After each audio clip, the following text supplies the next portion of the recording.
Thursday, May 30th, 2024, is now etched in all of our collective experiences. The day a jury found Donald Trump guilty.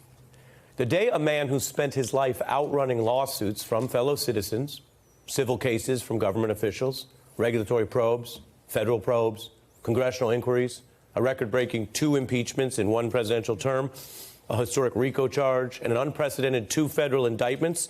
The defendant who outran, delayed, or punted accountability on all of those cases over many years, which involved all kinds of evidence of wrongdoing, found he could not outrun a jury of his peers. After 2 days and more than 9 hours of deliberations, they unanimously found him guilty on all counts, as you know by now. A former president convicted of felony crimes for the first time in our nation's history. The news broke.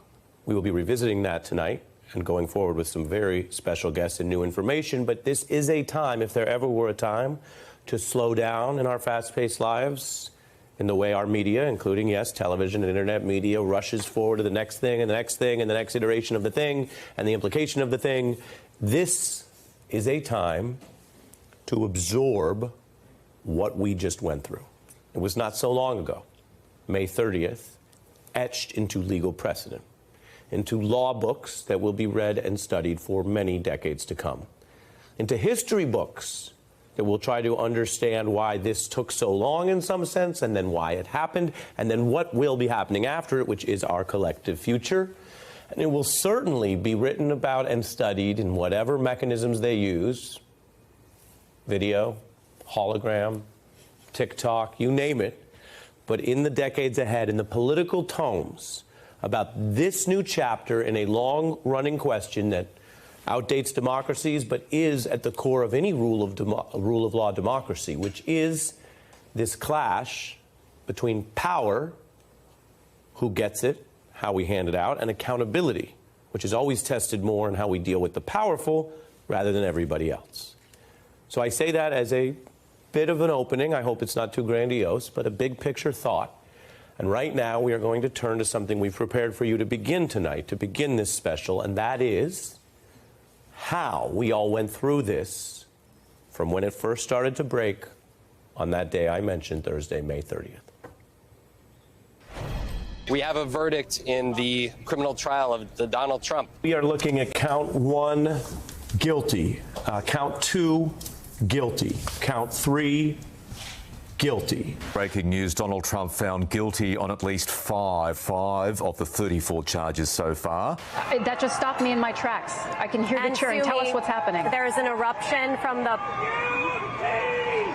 Guilty on 1 through 5. 1 through 12 we have now. No one is above the law. Trump is not above the law. It's accountability. It's exactly what America needs right now. We need for accountability to be had by all those that break the law. Those jurors were chosen by both sides. Yes. Count 20, guilty. Count 21, guilty. Count 22, guilty. I think we can feel proud that the system of justice and the rule of law within liberal democracy has survived. Count 33 and 34, guilty. Found guilty on all 34 felony counts. The breaking news, Donald Trump guilty in the so-called hush money criminal trial. The historic conviction of former President Donald Trump. The first former president of the United States convicted on criminal charges. It took a jury a little less than 10 hours to find Mr. Trump guilty on all 34 counts. The test for us now as a country is whether or not this former president and his allies will have succeeded in trying to undermine the rule of law so that people reject this as a legitimate function of the rule of law in our country. That is the rule of law, 34 felony counts. The defendant turned convict, looked worn down, even more morose than usual, and we've watched him. I've been an eyewitness in that courtroom. He definitely looked like it registered for him, even if he is a well-known performer, when he exited the courtroom. In Lower Manhattan, there was a mixed mood as the news first began to spread. We've seen people gathered there in relatively small crowds throughout the process. There were supporters reacting with disbelief of the defendant. There were others celebrating, in fact, some more people with the signs of lock him up, jumpsuits, and other types of agitprop came out as this news broke. The rule of law did hold. That's more significant than any commentary or complaints about it. The defendant stands convicted of these felony counts by a jury of his peers. The verdict, front page news all over the world. We might forget sometimes how many people around the world are following this, sometimes closer than some of our fellow citizens. Belgium, Brazil, Canada, Ireland, the Netherlands, Portugal, Spain, the UK. That's just some of those assorted headlines I'm showing you. Front pages galore. Trump found guilty was how the paper of record in Washington put it. The Wall Street Journal, owned by Fox News' News Corp, Trump convicted. No way to spin the basic fact. The LA Times, Trump guilty on all counts. In Miami, a city in where the former president now resides, Florida, guilty. Ex-President Donald Trump convicted on all 34 counts in hush money case. The New Yorker, known to come with a quick, thoughtful, cartoonish spin, showing the possibility of this president, his cartoon hands, potentially handcuffed, although sentencing will wait for July.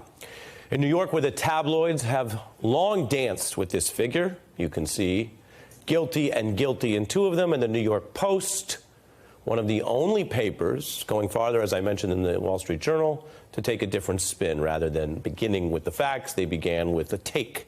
They view the rule of law, a jury of his peers, the process having played out as, quote, injustice.